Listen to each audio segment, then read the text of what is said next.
glad you're here. Well, I'm from Las Vegas, but both my daughters graduated from UNR, so do I get some salvation for that? I do. Okay. Again, my name is Stavros Anthony. What I thought I'd do is tell you a little bit about who I am and what I'm actually doing. So I moved to Las Vegas in 1980 to join the Las Vegas Police Department. Got through field training, the academy, spent 10 years as a police officer, 5 as a sergeant, 4 as a lieutenant. In my last 10 years, I was a captain. I had a great career, loved every minute of it. Police work is awesome. In between that 29 years, I've been married 41 years. I have 2 daughters, like I said, 3 grandkids. I went back to UNLV. I got my master's in political science, and then a few years later, I went back and got my PhD in sociology. Graduated from the FBI National Academy Leadership School, the Southern Police Leadership School in Louisville, Kentucky. Those are 10-week programs that actually on campus. Let's see what else. I ran for the Board of Regents twice. So I was a captain at Metro. I had my master's PhD. I was the first one to get a master's at Metro. I was the first one to get a PhD. So I was like the higher education guy. So people would come to me and say, hey, I want to go back to school. How do I do it? And I was glad to help a lot of folks. So the opportunity came up to run for the Board of Regents. And if you don't know anything about the Board of Regents, they're the board that oversees the highest system of higher education. So the universities, the community colleges, and the colleges here in Nevada. It's a non-paid, part-time position, so it fits perfectly. At that time, there was no conflict with the police department. So I got some of my friends together and said, anybody ever run a campaign or know what the hell we're doing? And they said, nope, none of us know what we're doing. So I ran against 2 other individuals, 2 great people, but I ended up winning. And then I ran for my 2nd term, and I ran unopposed. So 2009 comes around, and I'm kind of done with police work. It was enough, but all I know is public service. So the opportunity came up to run for the Las Vegas City Council. It was Ward 4. There's 6 wards in the city of Las Vegas. It was Ward 4. It was an open seat.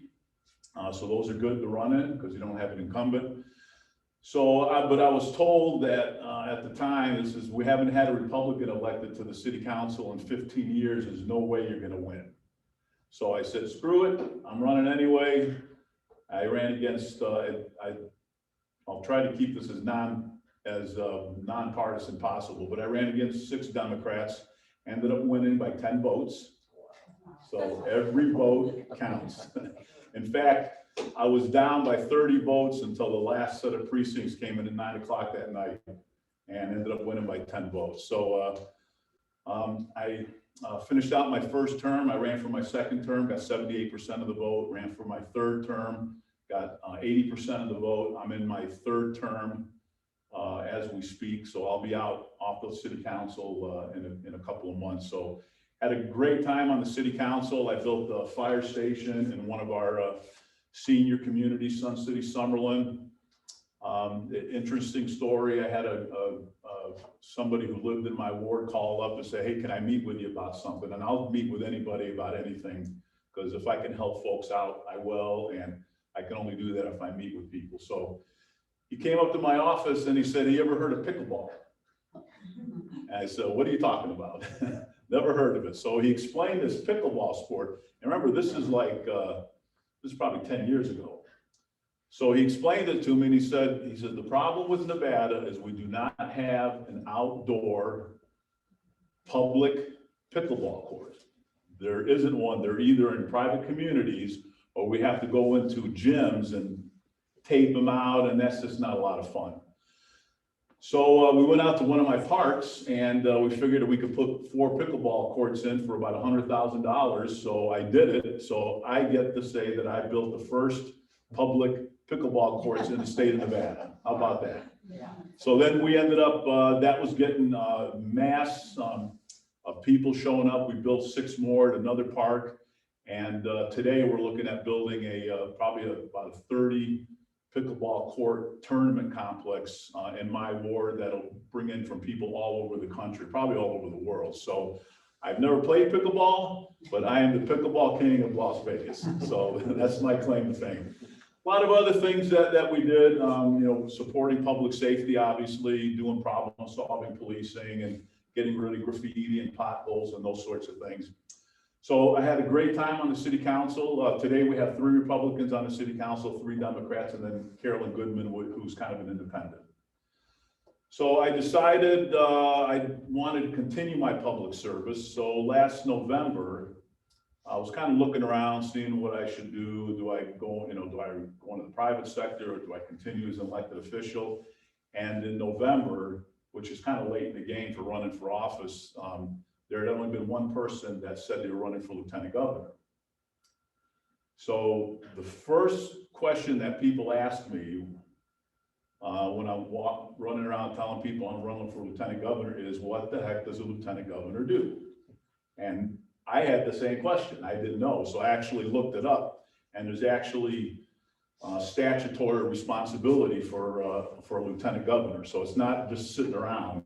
You actually have to do things. So the lieutenant governor is the chair of the Tourism Commission. So I've 13 years on the Las Vegas City Council. We've been supporting tourism on a regular basis. In fact, if you look at downtown Las Vegas, in 2009, when I came on, the place was terrible down there. It was crime. Nobody was moving downtown. Credit goes to Oscar Goodman, but we rallied around him. And today, downtown Las Vegas is like the happening place. So I know how to promote tourism. The lieutenant governor is the vice chair of the Transportation Commission. So I was the police captain for the Transportation Safety Bureau.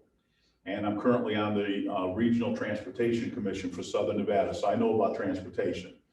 The lieutenant governor runs the Small Business Advocacy Department. So if you look at my track record on the city council, I've reduced fees, I've reduced licensing requirements, and I've reduced regulations when it concerns small businesses, because that's how you open and grow and prosper when you're a small business. You have to get rid of fees and regulations and the things that are getting in the way. So I did that on the city council, and I plan to do that as lieutenant governor. Number 4, the lieutenant governor has responsibility for Homeland Security. So I'm going to use my 29 years experience to make sure that our police chiefs and sheriffs and emergency management folks have what they need from the state of Nevada to make sure that they keep their community safe. 5, the lieutenant governor is the president of the Senate. So during the legislative session, I would actually be running the Senate. The only time I would get to vote is when there's a tie, but there's procedural mechanisms to running the president of the Senate. Don't know what those are yet. I haven't looked them up. I'll worry about that after I get elected. And so I'll actually be in the legislative process. And then the last one, I hate to bring up, but if the governor gets hit by a bus, I'm your guy. So that's basically what the lieutenant governor is responsible for, and it fit me perfectly. I've had 40 years of experience when it comes to being a lieutenant governor, so that's why I decided to run. I went through the primary. There were 6 of us in the primary for lieutenant governor. I ended up winning, and every single one of them called me up and said, "We're behind you 100%. We got your back. We're gonna get you elected in November." So now we're in November, and we are campaigning, and here I am, making sure you know my message. As far as endorsements, I've been endorsed by the Nevada Retail Association, the Nevada Trucking Association, the Vegas Chamber of Commerce. I have the support of the Chinese, Filipino, Vietnamese, and there's one other one, Chambers of Commerces. So I'm pretty well respected in Southern Nevada because they know I'm a pro-business guy when it comes to government. I've been endorsed by 3 veterans groups, 3 Second Amendment groups, and then there's a few other ones that I can't remember. So things are going great. I'm campaigning all over the state. 2 weeks ago, I put 5 days, 1,500 miles, 4 parades, 3 pancake breakfasts, and I wore myself out.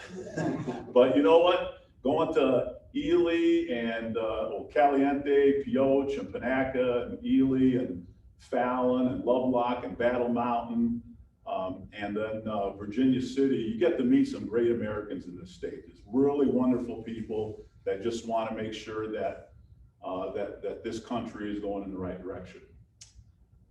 So that's my story, and I'd be glad to answer any questions. I know you don't endorse, but if you like me, you want to spread the word, please do. You can get my website off of that whatever they call those things there. QR codes, thank you. So, and then, you know, if you want to make a campaign contribution, I'll be glad to take it. If you want a yard sign, they're right across the street at the GOP office. If you want to spread the word, I'd appreciate it. So, any questions? Yes? If elected and Governor Dissolution was re-elected, how do you see that relationship working where there's a Republican lieutenant governor and a Democratic governor? That's a great question, because most states, the governor and lieutenant governor run together. Here, that's not the case. So when I was elected to the city council, like I said, I was the first Republican. So there were a lot of 6-to-1 votes, a lot of fiscal issues that I disagreed with. Oscar Goodwin was the mayor. A lot of 6-to-1 votes. I would speak my piece, and then we'd vote. And about 6 months into it, Oscar comes up to me in the back room and says, "Listen, Stavros, I don't really appreciate your voting against my stuff, but you know what? You're professional about it. You don't talk bad about anybody. You state your case. You don't make it a big soapbox. And I really appreciate the way you do business." And in fact, he's endorsing me for lieutenant governor. So that's kind of my style. Is if Steve Sisolak's the governor and he does something that I agree with, I'll tell him, and I'll speak up for him. I'll tell him he's doing the right thing. If he does something that I disagree with, then I'll tell him. I'll be outspoken, but I'm not going to call people names. I'm not going to jump up and down with my hair on fire. I'm not going to be a jerk about it. But you'll know that I disagree with you, and this is the reason why, and it's strictly based on policy. So that's how I'll handle that, and I think I'll be just fine. We'll both be just fine. Yep. Yes, sir. We don't have a debate here, but how would you distinguish yourself from your opponent? Well, my opponent has no experience in tourism, has no experience in transportation, has no experience supporting small businesses, has zero experience in homeland security, and has never ran a legislative body where I'm the mayor pro tem for the city of Las Vegas, so I run our city council meetings. So she's a very nice lady. She's an educator, she's a teacher, but she has no experience being a lieutenant governor. So if you're looking for somebody that can hit the ground running day one when it comes to all of that stuff, I'm your guy. My opponent doesn't have any experience in that area, so it's all on the job training, and I don't know how long that will take. I've been doing this for 40 years and getting ready for basically that's why I ran for lieutenant governor, because I looked at it and say, that's what I've been doing. So that's the difference between the two of us. Yes, sir. So say the governor does get hit by a bus and you move up, who takes the lieutenant governor's position? Is that appointed or an elected position? You know, that's a great question. Nobody's ever asked me that. Didn't you? I would think the governor, oh yeah. Your opponent got it. Yes, because Kate Marshall, who's the lieutenant governor, Right. Sometimes my brain takes a couple seconds to operate. So yes, the governor, then I would select somebody to be the next lieutenant governor. Why, are you interested or? No. Okay. My wife tried that. So yeah, that's how it would work. Yeah, yes. I'm sure you've seen lots of changes in Nevada during your time in office. What changes do you expect in the future? What are you anticipating the changes for Nevada will be? Well, I guess it kind of depends on who's in charge, you know, who runs the legislature, who's in the governor's office, those sorts of things, who actually will be making public policy. So I'm a constitutional conservative, so I support the Second Amendment. I support election integrity. I support school choice. I support parental freedom. I support free markets. I support less regulations and fees. So if I'm with a group of people that think that way, then we'll get those changes done in the future. For example, election integrity, I'm in favor of doing away with mail-in ballots, doing away with ballot harvesting, doing away with same-day registration, doing away with automatic registration at DMV. The system should be, you have a week or two of early voting, you show up with your ID and you vote. So, but the Democrats are not going to do that.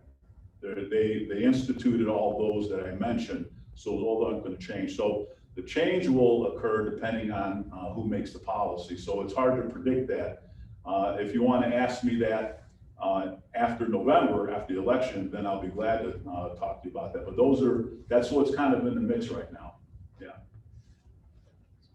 Yes. Do you favor the dissolution of one school district in Clark County and turning it into multiple school districts? Yes, I'm in favor of doing everything we can to go from 50th to first.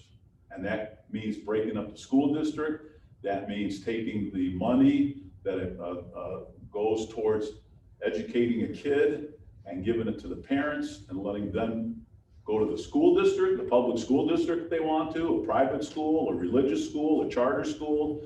I'm in favor of putting the responsibility with the parents and letting them decide. So if we just go down the same course, we're going to be 50th. Our economic development will be a disaster because nobody's going to want to bring their business here because we don't have the workforce.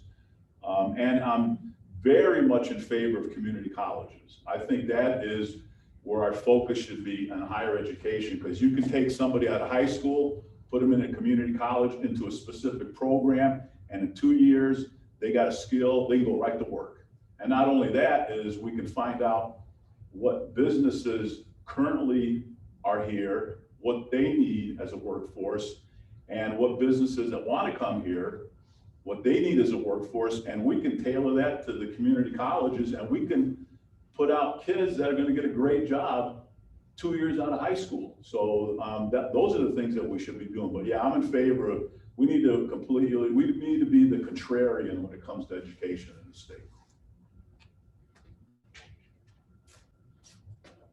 Yes, sir. Being in Vegas and on the city council, and obviously being a fan of the Second Amendment, obviously all the rural areas are going to support that. Where do you see your focus on your campaigning? Obviously you have a lot of traction in Vegas, but where is your focus on your campaigning and where you want to kind of make a footprint in the state?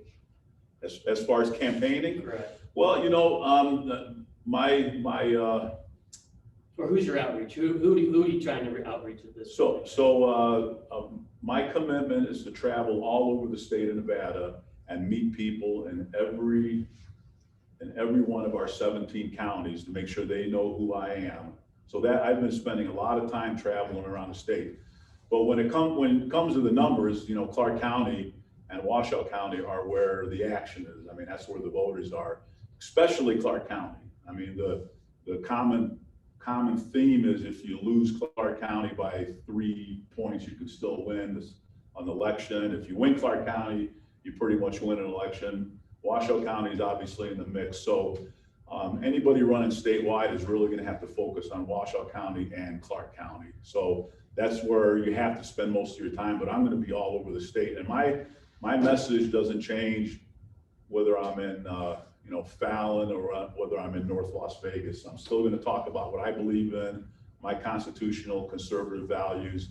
And anybody asks me a question, I'm going to answer it the exact same way wherever I am. And if they like the question, if they like my answer, great. If they don't, you know, there's nothing I can do about it. So that's how I'm going to campaign. That's what I've been doing ever since I ran for office. I just tell people who I am, what I stand for, what I think I can do, what I believe in. But the one thing you're going to find about me is just like the pickleball example, I spend a lot of time listening to other folks. So I'm not the tourism expert. I know about tourism, but I'm going to have the tourism industry with me to find out what we need to do in the future. I'm not the transportation expert. I know a lot about transportation, so I'm going to surround myself with transportation people to help decide what are the needs of transportation, whether it's in Las Vegas or Reno or up in Churchill or Eureka. So I surround myself with people to give me advice on where we need to move forward because they usually have pretty good information for me. So, yes. So obviously, the Lieutenant Governor oversees the Office of Small Business Advocacy, which is newly created. And, one of the things for us as a chamber that's important to us is being able to work with that agency and not create redundancies with that agency. And you mentioned that you have some strong relationships with other chambers in Southern Nevada. So if you were to assume responsibility over that agency as Lieutenant Governor, how do you foresee working with chambers in order to serve small businesses as opposed to creating redundancies of service?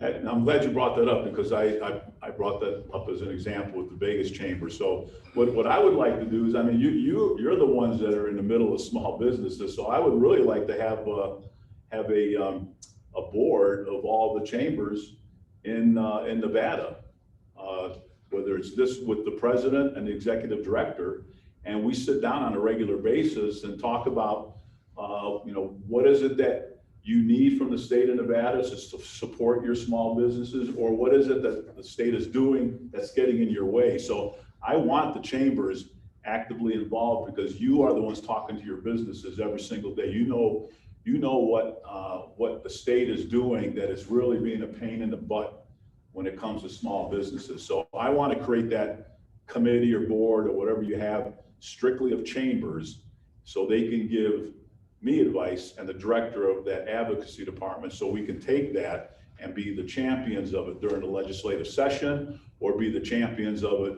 with the governor's office. Hopefully it's Joe Lombardo. So I can go to Joe and say, hey, I got these chambers and they're telling me we need to get rid of this and you can do it through executive order. Why don't we talk about doing it? So yeah, I'm glad you brought that. I forgot about that. That's what I brought that up with the Vegas Chamber.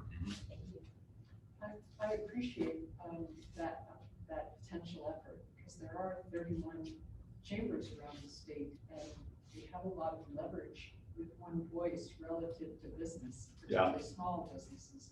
And no one has ever approached us as a group and said, what is the state doing that may cripple what your efforts are or can help what your efforts are? 98% of the state is comprised of small businesses. So I think it's really important to focus on chambers and their efforts. So well, that's my commitment. I plan on doing that. So it's funny because most of the time when you think of businesses, you're thinking of the MGM and the Atlantis and these big places, and they can take care of themselves. They're doing all right. It's the ones that are just the husband and wife, maybe four employees. They're the ones that got such a small area of error. And it can't be the state being the one that's causing the error. We need to get rid of that. So we can do it statewide because the state is the one that we're fighting with to make sure we get rid of some of these issues. When I was first elected to the city council, I would have small businesses in the city come up and say, hey, I don't know why this has been going on, but for 40 years, I got to get this license and I got to get this license and I have to get this license. And they're all duplicates. And I said, let me look into it. We ended up cutting it by 50%. So people were not getting 3 licenses, they were just getting 1. And it's because somebody told me about that, because I don't run a business. I've never done that before. I wouldn't even know how to open up a business. That's why I listen to you folks to give me the information I need. So I will be doing that. Yep. Yes. One of the problems that comes up if you have a business is not that the elected officials pay much attention to you, but the staff, the bureaucrats, the people who are in all the different levels, who are very entrenched. And I'm just saying for us, that is probably the biggest problem. Not that the governor did something wrong, but that some administrative agency type person is just causing you grief. Have you had experience with that, or do you think? Yeah, during when COVID hit, it was taken about for somebody to get their plans approved by the city from the beginning to the end. In the city of Las Vegas, it was taken about 90 days because they put their plans in, they'd have to get them checked, it would have to go to the planning commission, and then would have to go to the city council. Some of it was our fault, some of it was and nothing against staff, it's just that's the way business is done. It would take them a while. So the first thing we did is we decided we're gonna cut that down to 30 days. So number one, all plans are gonna be submitted online, so we can get that in there quicker. Number two, we're gonna tell our staff, you have to review these and get them out the door within 30 days.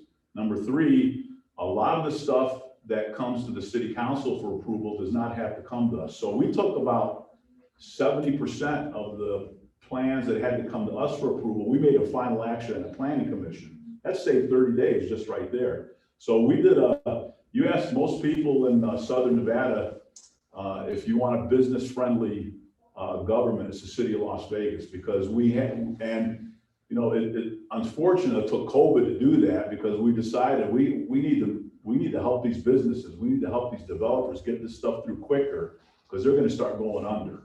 So we learned a lot that we can speed things up. We can make things better if we just put our minds and heart to it. So that's a perfect example, and that's what I'm gonna try to do when it comes to small businesses, because you're right, a lot of it is the policies that are implemented by elected officials, but a lot of it is just the staff who've been doing things, you know, basically the same way for 30 years, and it's just a comfortable way of doing business. And even the customers are, okay, that's how you do it. You know, I don't want to start an argument, but if we get in the middle of it, we can really make some changes. That's your time, sir. That's it? Yep. that's Okay. it. No, we don't have time for one more, sorry. Got a good one for you. All right, thanks everyone, I appreciate it.